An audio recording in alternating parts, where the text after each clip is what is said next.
মাজলুম এক সময় জয়ী হবেই, আমি জালেম পরাজয় হবই। আজ হোক আর কাল হোক, ইতিহাসের পাতায় বহু বড় বড় জালেম সময়ের গতিতে পরাজয় হয়েছে। কাজে আমাকেও পরাজয় হতে হবে, এটাই ঠিক। ফলাফলে জাহান্নাম হবে। দুনিয়ায় ক্ষমা চাওয়ার সুযোগ না হলে যা নেকি আছে বিচারের মাঠে তা দিয়ে দিতে হবে। নেকি না থাকলে মাজলুমের পাপ নিয়ে নিজেকে জাহান্নামে যেতে হবে, আর মাজলুম জান্নাতে যাবে। এ কথায় রাসূল সাল্লাল্লাহু আলাইহি সাল্লাম বলেন। আবু হুরায়রা রাদিয়াল্লাহু তাআলা আনহু বলেন, রাসূল সাল্লাল্লাহু আলাইহি সাল্লাম বলেছেন, মান কানাত লাহু মাজলুমা লিআখিহি মিন ইরজিন আও লিশাইইন, কেউ যদি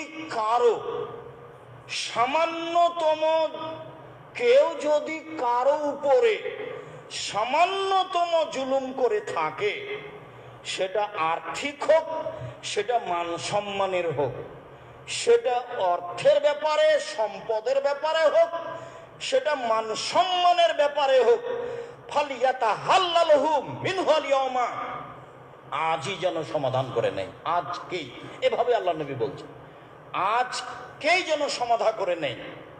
মিন ক্বাবল আন লা ইয়াকুনা দিরহামুন ওয়ালা দিরহাম, ওই দিন আসার পূর্বে, যেদিন তার হাতে টাকা পয়সা থাকবে না, সেই দিন আসার পূর্বে, যেদিন তার হাতে টাকা পয়সা থাকবে না, কাউকে যদি গালিগুলোজ দিয়ে অপমান করে থাকে, সমাধা আজকেই করে নিতে হবে।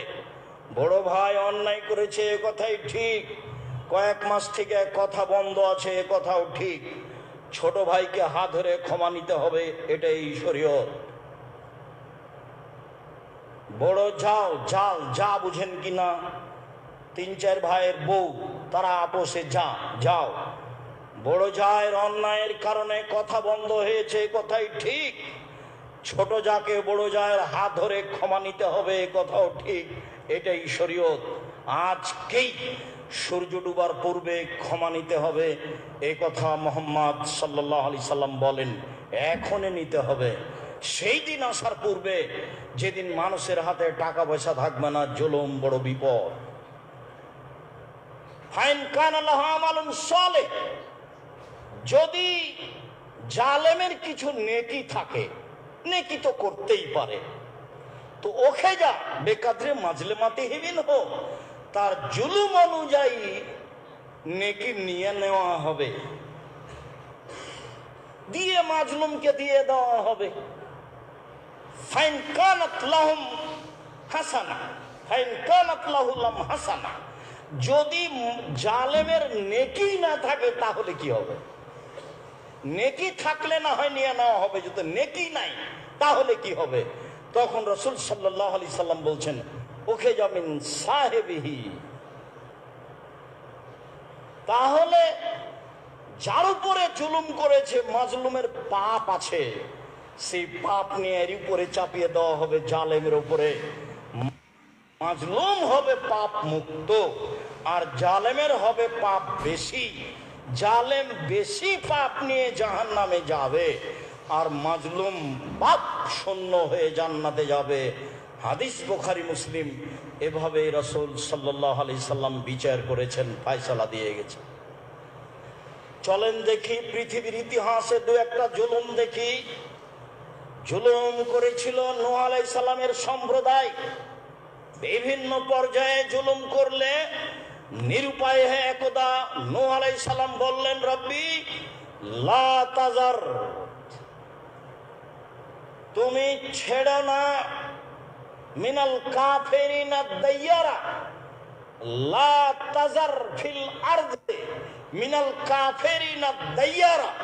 হে আমার প্রতিপালক, আমি নূহ বলছি, আমার সম্প্রদায় অত্যাচার করেছে, তুমি এদের ধ্বংস করে দাও, একটা পরিবারও ছেড়ো না।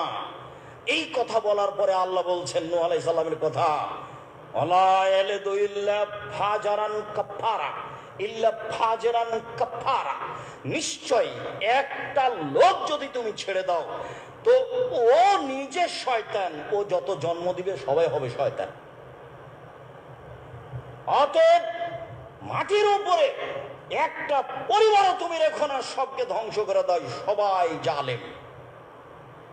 এই কথা যখন হলো তখন আল্লাহ বললেন, ঠিক আছে, কথা মেনে নিলাম, নৌকা তৈরি করো। নৌকা হয়ে গেলে তিনি বললেন, ইরকাবু ফিহা, যারা আমার সাথে আছো তারা সবাই নৌকাতে উঠো এবং প্রত্যেক প্রাণী হতে এক জোড়া করে নিয়ে নাও। এই কথা বলার পরে তিনি বলছেন, বিসমিল্লাহি মাজরিহা ওয়া মুরসাহা ইন্না রাব্বি লাগাফুরুর রহিম। নিশ্চয় এই নৌকার চলা, এই নৌকার থেমে যাওয়া আমার প্রতিপালকের আদেশে হয়ে থাকে। অতএব তিনি বড় ক্ষমাশীল, তিনি বড় দয়াশীল। এই কথা বলার পরে তিনি ছেলেকে বলছেন, বুনাইয়া ইরকাব মানা ওয়ালা তাকুন মাল কাফিরিন। কেনান, তুমি আমার ছেলে, তুমি আমার সাথে নৌকায় উঠে যাও। কেনান বলল, সাবিলা জাবালিন ইয়াসমুনিল মিনাল মায়ে, জি না, আমি আপনার নৌকায় উঠবো না। এই যে পাশে অনেক উঁচু পাহাড় দেখছেন, এই পাহাড় আমাকে রক্ষা করবে। নূহ আলাইহিস সালাম বললেন, লা সামাল ইয়াউমা মিন আমরিল্লাহ, আল্লাহর গজব থেকে আজকে বাঁচার কারো কোনো পথ নেই, সবাই ধ্বংস হবে। সবাই ধ্বংস হয়ে গেল। জুলুম করে টিকা যায় না বেশি দিন, এক পর্যায়ে ধ্বংস হয়ে যায়, এ কথাই ঠিক, যা ইতিহাস আর পাতাতে বহু হয়েছে। লূত আলাইহিস সালামের সম্প্রদায় জুলুম করেছিল। অনেক জুলুমের একটা জুলুম ছিল, তারা জেনা করত পুরুষে পুরুষে। আল্লাহ তাআলা বলেন, জাআলনা আলিহা সাফিলাহা, আমি ওদের নিচের মাটিকে উপরে করে দিলাম আর উপরের মাটিকে নিচে করে দিলাম। শুধু তাই নয়, ওয়ামতারনা আলাইহা হিজারাতাম মিন সিজিল মিন মানজুদ, আমি চিহ্নিত পাথর, পাথরের গায়ে লেখা ছিল যার নাম পাথর তারই গায়ের উপরে পড়বে, আমি পাথরের বৃষ্টি বর্ষণ করলাম। আমি লূত আলাইহিস সালামের সম্প্রদায়কে পাথরের বৃষ্টি বর্ষণ করে ধ্বংস করে দিলাম। রক্ষা পায়নি কেউ। মহান আল্লাহ বলেন, মিনহুম মান আরসালনা আলাইহা হাসিবা, আমি বহু লোককে পাথর বর্ষণ করে ধ্বংস করেছি। অমিনহুম মান আখাযাতহু সায়হা, বহু মানুষকে বিকট শব্দ দিয়ে ধ্বংস করেছি। অমিনহুম মান খাসাফনা বিহিল আরজা, বহু মানুষকে আমি মাটিতে ধসিয়ে দিয়ে ধ্বংস করেছি। অমিনহুম মান আখাজনা অমিনহুম মান আগরাকনাল আরজা, অনেককে আমি পানিতে ডুবিয়ে দিয়ে ধ্বংস করেছি। চলেন দেখি ধারাবাহিকভাবে আরো দিয়ে একটি ধ্বংস। মহান আল্লাহ বলেন,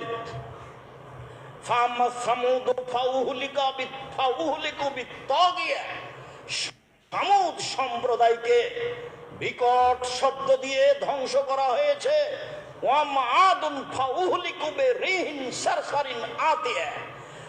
আর আদ সম্প্রদায়কে বিকট শব্দের অতীব ঠান্ডা ঝঞ্ঝা বায়ু দিয়ে ধ্বংস করা হয়েছে। আয়েশা রাদিয়াল্লাহু তাআলা আনহা বলেন, যখনই আকাশে মেঘ উঠত তখনই আল্লাহর নবীর গতিবিধি ছিল, ঘরে ঢুকতেন বাইরে আসতেন, ঘরে ঢুকতেন বাইরে আসতেন। তাগাইয়ারা ওয়াজহুহু, মুখটা বিবর্ণ হয়ে যেত। আমি বলতাম, কি ব্যাপার, বৃষ্টি হচ্ছে মানুষের কল্যাণ, আর বৃষ্টি দেখলে আপনি এমন করেন কেন? মুখখান বিবর্ণ হয়ে যায়। একবার ঘরে ঢোকেন, একবার ভিতরে আসেন। তখন আল্লাহর নবী বলেছিলেন, আয়েশা তুমি জানো না, নুসের তো আমাকে সাহায্য করা হয়েছে পূর্ব দিকের বাতাস দিয়ে, ওয়াউহলিকাত আদুন বিদ্দাবুরে, পশ্চিম দিকের বাতাস ঝঞ্ঝা বায়ু দিয়ে আদ সম্প্রদায়কে ধ্বংস করা হয়েছে। যখনই আকাশে মেঘ উঠে তখন আমার ভিতরে সব সময় আশঙ্কা কাজ করে, না জানি এইটা বৃষ্টি নয়, এইটা হয়তো বা গজব। আদ সম্প্রদায়ও বলেছিল এই তো বৃষ্টি আমাদের সামনে আসছে, এখন বৃষ্টি হবে। তারা তো বৃষ্টি দেখেছিল, বৃষ্টির কথা বলেছিল, আসলে তা বৃষ্টি ছিল না, তা ছিল বাতাস। মনে রাখা ভালো হবে, আল্লাহ তাআলা ফেরেশতা দিয়ে সব কাজ করেন। পানি কোথায় হবে, কিভাবে হবে, তা ফেরেশতার পরিচালনায় হয়ে থাকে। নূহ আলাইহিস সালামকে যে পানি দিয়ে ধ্বংস করেছিলেন, সেই পানি ফেরেশতার অধীনে ছিল না, তা ছিল আল্লাহর আদেশে। আদ সম্প্রদায়কে যেভাবে ধ্বংস করা হয়েছিল ঝঞ্ঝাবায়ু বাতাস দিয়ে, তা ফেরেশতার অধীনে ছিল না, তা ছিল আল্লাহর আদেশে। কত জোরে বাতাস ছিল তা মানুষ জানে না, তা ছিল 7 দিন 8 রাত হসুমান ধারাবাহিকভাবে চলতেই থেকেছে। পাহাড়, বাড়ি ঘর, গাছপালা সবকিছু কেটে চলে গেছে যেখান দিয়ে গেছে। তা ছিল ভিন্ন ধরনের বাতাস। আকাশে বাতাস উঠলেই আয়েশা আমি আশঙ্কা করি, আকাশে মেঘ উঠলেই আমি আশঙ্কা করি, আমি তো বলছি মেঘ, আসলেই কি মেঘ? আদ সম্প্রদায় বলেছিল মেঘ, আসলে তা মেঘ ছিল না। ফাদামদামা আলাইহিম রব্বুহুম বিযামবিহিম ফাসাওয়াহা, তাদেরকে একেবারে অন্ধকার, খুব বেশি ঠান্ডা, বিকট শব্দের ঝঞ্ঝাবায়ু দিয়ে ধ্বংস করা হয়েছে, সবকে একাকার করে দেওয়া হয়েছে। মহান আল্লাহ বলেন, আলাম তারা কাইফা ফাআলা রাব্বুকা বিআদ ইরামা যাতিল ইমাদ। মুহাম্মদ সাল্লাল্লাহু আলাইহি সাল্লাম, আপনি দেখেন না উঁচু স্তম্ভের অধিকারী এরাম আদ সম্প্রদায়কে আল্লাহ কিভাবে ধ্বংস করেছেন? লাম ইখলাক মিসলুহা ফিল বিলাদ, এত শক্তিশালী জাতি আল্লাহ পৃথিবীতে আর কখনো কোথাও সৃষ্টি করেননি, কিয়ামত পর্যন্ত করবেন না। তারা ছিল বিশাল আকৃতির, স্বাস্থ্য ছিল অনেক বেশি। হয়তোবা মিশরের পিরামিড এরাই তৈরি করে হতে পারে। কে করেছে, কিভাবে করলো মানুষ জানে না। একটা পাথরের ওজন প্রায় 27 টন। একটা ক্রেন একটা পাথর বহন করতে পারে 16 থেকে 17 টন। যদি পাথরের ওজন হয় 27 টন, তাহলে অত উপরে কে নিয়ে গেল, কে পিরামিড বানালো? হয়তো বা এরা হতে পারে, আল্লাহ ভালো জানে, কে ইতিহাস জানে না সঠিকভাবে। তবে আদ সম্প্রদায় এমন জাতি ছিল, আল্লাহ বলছেন লাম ইখলাক মিসলুহা ফিল বিলাদ, আমি এমন জাতি তাদের সৃষ্টি করেছিলাম শক্তিশালী। পৃথিবীর মাটিতে এত শক্তিশালী জাতি আমি আর কখনো সৃষ্টি করিনি। ঝঞ্ঝাবায়ু 7 দিন যাবত 8 রাত চলে সব ধ্বংস হয়ে গেছে। জুলুম করে জালেম কোনোদিন টিকতে পারেনি। সামদ ফাম্মাস সামদ, সমদ ধ্বংস হয়েছে। সমুদাল্লাযীনা যাবু সাখরা বিল ওয়াদ, বিশাল বিশাল 10 তলা 20 তলার পাহাড় কেটে, পাথর কেটে ঘর নির্মাণ করে সামদ সম্প্রদায় জীবিকা নির্বাহ করত। আল্লাহ সামদ সম্প্রদায়কে এইভাবেই ধ্বংস করে দিয়েছেন। তারা ছিল জালেম। সময়ের গতিতে রাসূল সাল্লাল্লাহু আলাইহি সাল্লাম বলছেন, যারা জালেম হবে, এইরকম ভাবে তিনি বলছেন যে তুমি আদ সমুদ্রের মতো করে ওদেরকে ধ্বংস করে দাও। জালেমকে এইভাবে ধ্বংস করার জন্য রাসূল সাল্লাল্লাহু আলাইহি সাল্লাম বলেছেন, বলছিলাম এইরকম ভাবে মানুষ জুলুম করে টিকতে পারেনি। আপনাকে বলি, ফেরাউনের যুগে ছিল বৃত্তশালী কারণ। কারণের ব্যাপারে আল্লাহ তাআলা বলছেন, ওয়া আতাইনাহু মিনাল কুনূজি মা, আমি কারণকে এত সম্পদ দিয়েছিলাম, কারণকে আমি এত সম্পদ দিয়েছিলাম, ইন্না মাফাতিহাহু লা তানু বিল উসবাতি উলিল কুওয়া, একটা বড় শক্তিশালী দল তার অর্থ সম্পদের তালার চাবি বহন করত। একটা বড় শক্তিশালী দল তার অর্থ সম্পদের তালার চাবি বহন করত। এলাকার লোক বলেছিল, কারণ অহংকার করো না, ইন্নাল্লাহ লা ইউহিব্বুল ফারিহিন, আল্লাহ অহংকারীকে ধ্বংস করেন, পছন্দ করেন না। তোমার অর্থ সম্পদের দান যাকাত বের করো। কারণ বলেছিল ইন্নামা উতিতুহু আলা ইলমিন ইনদি, বলো কি তুমি আল্লাহ আমাকে সম্পদ দিয়েছে মানে আমি নিজ বিদ্যায় সম্পদ উপার্জন করেছি, এ কথা আল্লাহ বলছে। আমার কাছে যে বিদ্যা আছে সেই বিদ্যা দিয়ে আমি অর্থ উপার্জন করেছি, আল্লাহ আমাকে অর্থ দিয়েছে, এ কথা আমি বলি না। একদা সাজসজ্জা গ্রহণ করে অহংকার গর্ব করে জনগণের সামনে বের হলো। আল্লাহ তাআলা বলছেন ফাঁকা সাপনা বে হবে দারি লারজা, আমি ওকে ওর বাড়ি ঘরকে মাটিতে ধসিয়ে দিয়েছি, কিয়ামত পর্যন্ত সে মাটির নিচে যেতে থাকবে।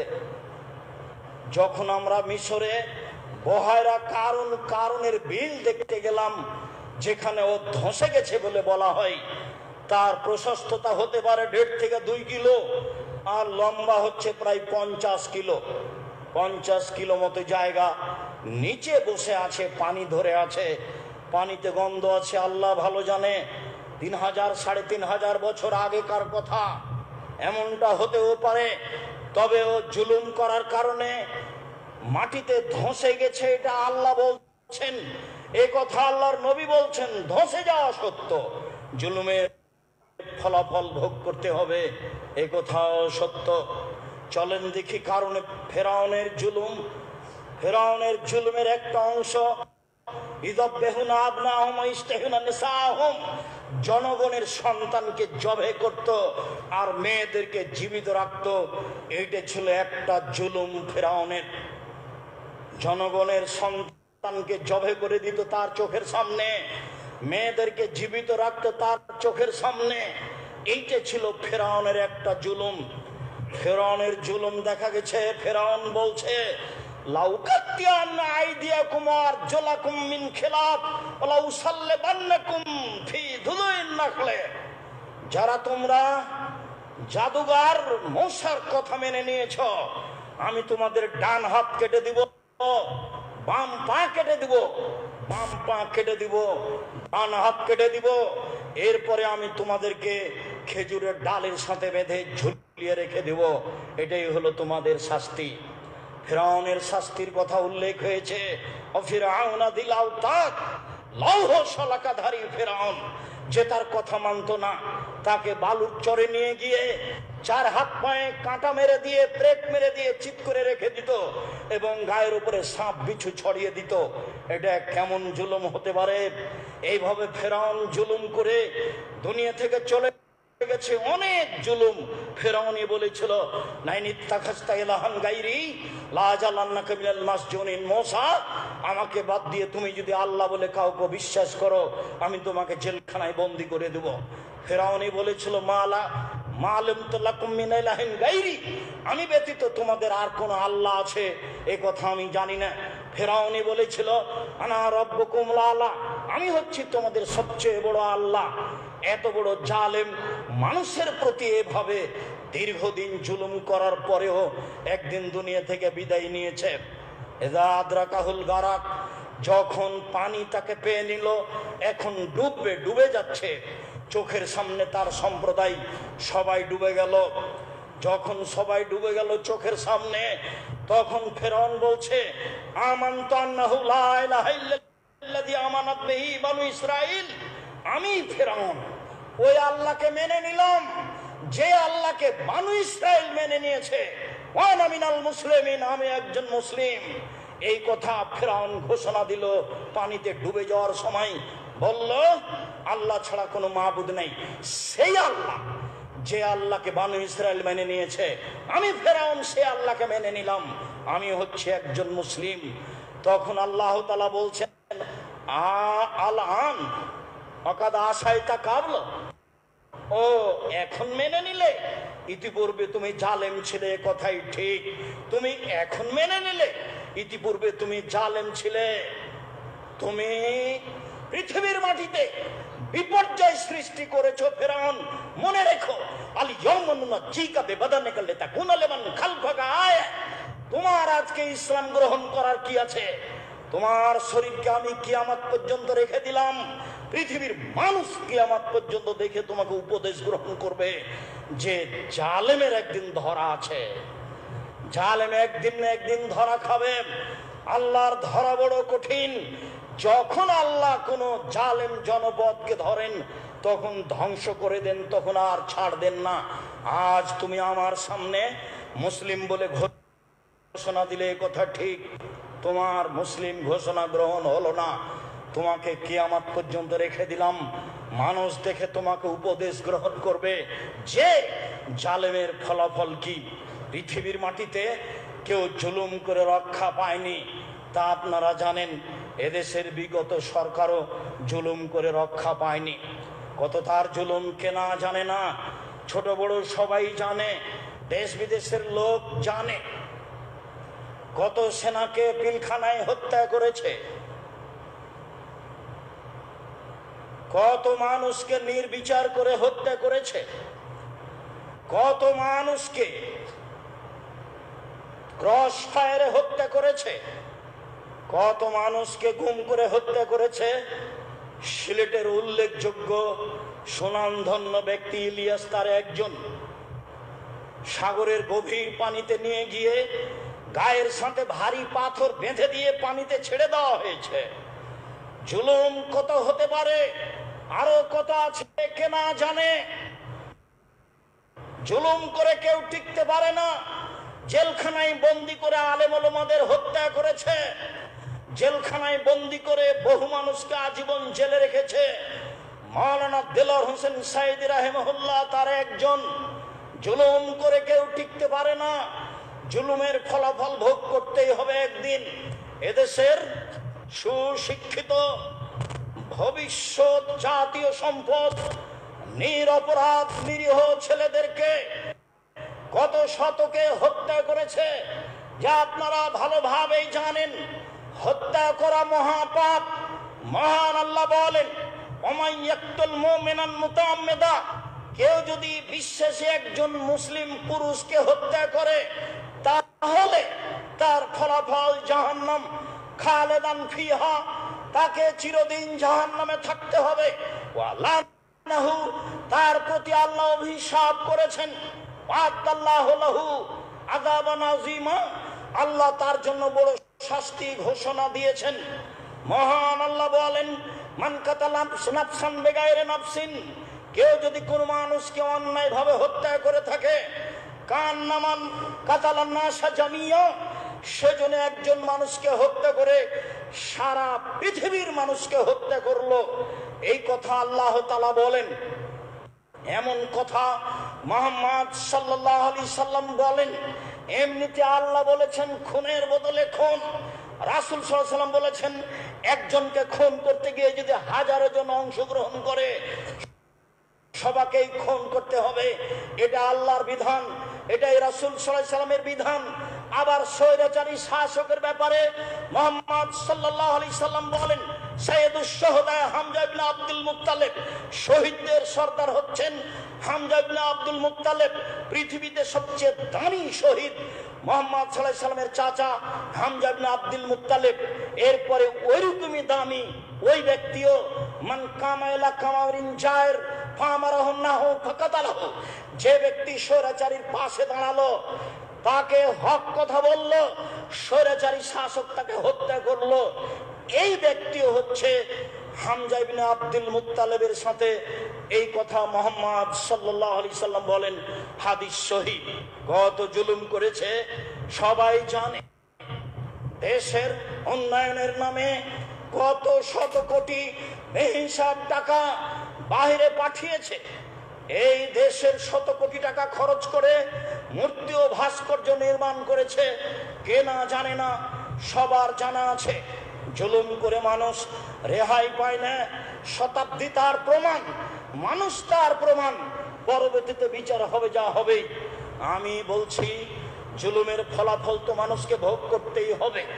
যারা সমাজের দেশের দায়িত্ব পালন করবে তাদের জন্য, অন্তত বাংলাদেশের জন্য 1 নম্বর জরুরি কাজ হবে এদেশের যে আপনার এ রয়েছে, জাতীয় সঙ্গীত রয়েছে, এটাকে প্রথমে বাতিল করতে হবে। যতবার রবীন্দ্রনাথ ঠাকুর বলেছে ওমা তোমার আকাশ তোমার বাতাস, ততবার ঠাকুর বলেছে ও কালিমা তোমার আকাশ তোমার বাতাস। তাই আমি আজ থেকে নিয়ে 30 বছর আগেও বলেছি তার বাপের আকাশ, এটা আল্লাহর আকাশ। কি করে ঠাকুর বলতে পারে? আমার দুধের সন্তান কি করে প্রতিষ্ঠানে গিয়ে বলতে পারে ওমা তোমার আকাশ তোমার বাতাস, ও কালিমা তোমার আকাশ তোমার বাতাস? এটা ঠাকুর বলতে পারে। আমি মুসলিম চিররণবীর মরণকে করি না ভয়, মরলে শহীদ বাঁচলে গাজী আমার উভয় সমান, আমার আর পরোয়া কি? কাজেই আমার সব সময় সমান। আমার ছেলে মুখে এই সঙ্গীত বলতে পারে না, ঠাকুরের আল্লাহকে আমার সন্তান বড় বলতে পারে না, ঠাকুরের আল্লাহ কালিমা। আমি বলেছি এই দেশের সিলেবাস পরিবর্তন করতে হবে। সিলেবাস পরিবর্তনের কথা বলতে গিয়ে বলেছি 1971 সাল থেকে কোনো শিক্ষিত মানুষ শিক্ষামন্ত্রী হয়েছে তা আমার জানা নাই। বর্তমানে যেসব বই পুস্তক আছে সেইগুলি টয়লেট পেপার হিসেবে ব্যবহার করতে হবে, এই কথা আমি আজ থেকে নিয়ে 25-30 বছর আগে বলেছি। আপনিও পড়ে দেখলে আপনার বিবেচনা তাই আসবে। এদেশের সিলেবাসে কোরআন মাজিদ শিক্ষা বাধ্য থাকতে হবে। এদেশের শতকরা 95 জন মুসলিম। বলছিলাম সম্মানিত দিনী ভাই বোন, এই দেশে এমন একটি সংবিধানের ধারা থাকতে হবে, কখনো এদেশের যারা দায়িত্ব পালন করবে তারা শরীয়ত বিরোধী কোনো কর্মকাণ্ডের সিদ্ধান্ত নিতে পারবে না। সাথে সাথে এই দেশে কখনো কোনোদিনও ছাত্র রাজনীতি থাকবে না। ছাত্র আন্দোলন আর ছাত্র রাজনীতি দুটো এক নয়। শিক্ষা করতে গিয়ে, শিক্ষা নিতে গিয়ে আন্দোলনের নামে জাতির ক্ষতি করবে তা হতে পারে না। শিক্ষার মাঠে রাজনীতি টোটালি বন্ধ করে দিতে হবে। ছাত্র আন্দোলন আর ছাত্র রাজনীতি এক নয়। সাথে সাথে আরো যেটা বলছিলাম, কখনো কোনোদিনও ইলেকশন দিয়ে নেতা নির্বাচন হবে না, সিলেকশন দিয়ে নেতা নির্বাচন করতে হবে। কয়েকজন বুদ্ধিজীবী মানুষ বসে সরকার নির্বাচন করবেন যা ঘোষণা করেছিলেন অর্ধ পৃথিবীর খলিফা কুশাগর বুদ্ধিজীবী রাজনীতিবিদ ওমর, অর্ধেক পৃথিবীর নেতা কুশাগর বুদ্ধিজীবী রাজনীতিবিদ ওমর বলেছিলেন শোনো, 6 জন মানুষকে নির্ধারণ করছি, 6 জন মানুষ বসে একজন নেতা নির্বাচন করবে। এ কথাই ঠিক। চিরদিনের জন্য এই মাটিতে মূর্তি তৈরি বন্ধ করতে হবে। পক্ষান্তরে যত মূর্তি আছে, যত ভাস্কর্য আছে মুসলিম দেশে, এই মূর্তি ভাস্কর্য থাকতে পারে না। মূর্তি ভেঙে দেওয়া নবীদের চরিত্র, মূর্তি ভেঙে দেওয়া সাহাবীদের চরিত্র। ইব্রাহিম আলাইহিস সালাম বললেন তাল্লাহে লা মান্না তাল্লাহে লা কিদান্না আসলামাকুম, শোনো আমার বাপের সাথে যারা রয়েছে আমি তোমাদের মূর্তিকে ভেঙে চৌচির করে দেব। ফাজালাহুম দুদাদা, ইব্রাহিম আলাইহিস সালাম মূর্তিগুলিকে টুকরা টুকরা খান খান করে দিলেন। আব্দুল্লাহ ইবনে মাসউদ রাদিয়াল্লাহু তাআলা আনহু বলেন দাখালা মুহাম্মদ সাল্লাল্লাহু আলাইহি সাল্লাম কাবাতা ওয়া হাওলাল কাবা সিত্তুনা সালাসা নসব, যখন আল্লাহর নবী কাবা ঘরে ঢুকলেন তখন ফাজালাহুম দুদাদা,